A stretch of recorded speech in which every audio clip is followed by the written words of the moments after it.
Γεια σας. Σας δείχνω τι έχω στη τσάντα μου. Εδώ βλέπουμε ένα αντισηπτικό χεριών, μια κρέμα χεριών, τα γυαλιά ηλίου μου,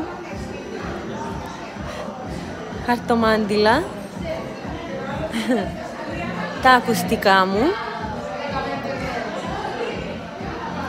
ένα κραγιόν,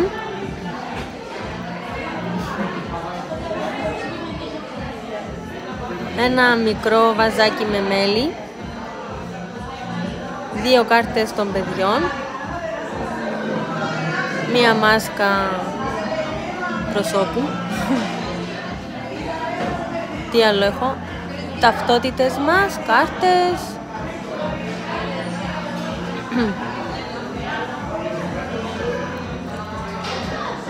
κάποια προϊόντα για τα χείλη, για τον έρπη, ξέρω εγώ, στυλό, κάτι καραμέλες.